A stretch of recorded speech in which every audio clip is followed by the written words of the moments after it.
మహిళల కోసం central bank of India ఇప్పుడు మీకు అందిస్తోంది గృహ రుణం. అతి తక్కువ వడ్డీ రేట్లకే ప్రత్యేక సెంటు గృహలక్ష్మి. పూర్తి వివరాలకు వెంటనే సంప్రదించండి 18003030. విజయవాడలోని దుర్గమ్మ తల్లి ఆలయము పైన ఉన్నాము. మనము కొండ పైన ఉన్నాము. ప్రస్తుతం మనము గత వారం రోజుల నుంచి కురుస్తున్న భారీ వర్షాలకు వరదలకు దుర్గమ్మ గుడి పైన కొండ చిలవలు కూడా ఇరిగిపడిన దృశ్యాలైతే మనం చూస్తున్నాము. అయితే దుర్గమ్మ తల్లి గుడి పైన పెద్ద బండరాళ్ళు ఇక్కడ మనం చూస్తున్నాము. ఇక్కడ మామూలుగా ఏంటంటే గుడికి సంబంధించిన ఆలయానికి సంబంధించిన ఆఫీస్ రూములు ఇవి ఉండేవి. అయితే ఒక్కసారిగా ఈ కొండ పైనుంచి ఒక్కసారిగా ఈ చిలవలు పెద్ద రాళ్ళు పడిపోవడంతో మొత్తం ఈ ఆఫీస్ కార్యాలయం మొత్తము ధ్వంసమే అవ్వడం జరిగింది.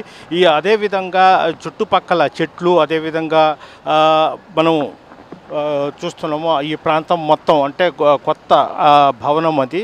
ఈ భవనములోనే అద్దాలతో ఏర్పాటు చేయడం జరిగింది. అయితే సగభాగం వరకు మొత్తము ఈ కొండ చిలువలు పడిపోవడం జరిగింది. ప్రస్తుతము దీని మీద మంత్రివర్యులు ఆనం రామనారాయణ గారు కూడా ఇక్కడికి వచ్చి అధికారులతో మొత్తం సమీక్షించి ఎక్కడెక్కడ నష్టం జరిగింది వాటిల్లింది యుద్ధ ప్రాతిపదికన వీటిని మరమ్మతులు చేసేందుకు ఇప్పటికే పనులు కూడా ప్రారంభించడం జరిగింది.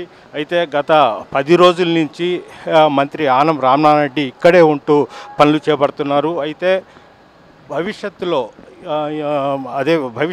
మామూలుగా ఏంటంటే వర్షాలు వచ్చినప్పుడు కూడా ప్రతిసారి కొండ పైనుంచి రాళ్ళు అదేవిధంగా పడడం జరుగుతుంది. అయితే బెంగళూరు నుంచి ప్రత్యేకంగా నిపుణులను కూడా పిలిపించి పకడ్బందీగా ఇక నుంచి రాళ్ళు కానీ మట్టి పెళ్ళలు కానీ పైనుంచి పడకుండా గట్టి చర్యలు చేపట్టే ఇది మనం చూస్తున్నాము.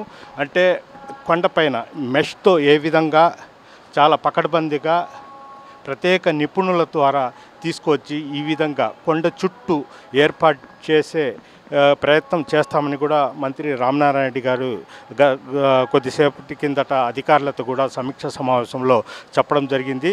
అయితే దీని అంచనా ఎంత అవుద్ది, కొండ చుట్టూ ఈ విధంగా వేయడం వల్ల కొండరాళ్ళు పడినా కిందకు పడవు, ఎలాంటి నష్టం వాటిల్లదని కూడా అధికారులతో చెప్పడం జరిగింది. అయితే మొత్తం మీద దుర్గగుడికి ప్రధాన ద్వారం పక్కనే మొత్తం ఇక్కడ కూలిపోవడం జరిగింది. వీటన్నిటిని కూడా మంత్రి ఆనం రామనారాయణ రెడ్డి ఈరోజు మొత్తము పరిశీలించడం జరిగింది. దుర్గగుడి పైన ఎక్కడెక్కడ డ్యామేజ్ అయింది, అదేవిధంగా వెంటనే చేయాల్సిన పనులు ఎక్కడ, ఒక నవరాత్రి అప్పటికి మొత్తము ఈ పనులన్నీ పూర్తి చేసి భక్తులకు ఎలాంటి అసౌకర్యము కలగకుండా చూసేందుకు అధికారులను కూడా ఆయన సమీక్ష సమావేశంలో కొన్ని దిశానిర్దేశాలు కూడా చేయడం జరిగింది. అయితే ఒక బెంగళూరు నుంచి ప్రత్యేక నిపుణులను కూడా తెచ్చి కొండపై నుంచి రాళ్ళు కిందకు జారిపడకుండా పకడ్బందీగా ఒక టెక్నికల్గా వాటిని మరమ్మతు పనులు చేసేందుకు కూడా ప్రత్యేక బృందాలను కూడా త్వరలోనే వస్తాయని కూడా చెప్పడం జరిగింది. మొత్తం మీద నవరాత్రి ఉత్సవాల నాటికి దుర్గగుడి మీద ఎక్కడ ఎలాంటి ఇబ్బందులు లేకుండా అన్ని పనులు పూర్తి చేసే విధంగా దేవాదాయ శాఖ అధికారులను కూడా ఆయన సూచించడం జరిగింది. వీడియో జర్నలిస్ట్ విజయ్తో గయాజ్ RTV దుర్గగుడి నుంచి.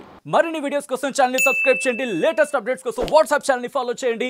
అండ్ లింక్ డిస్క్రిప్షన్ లో ఉంది.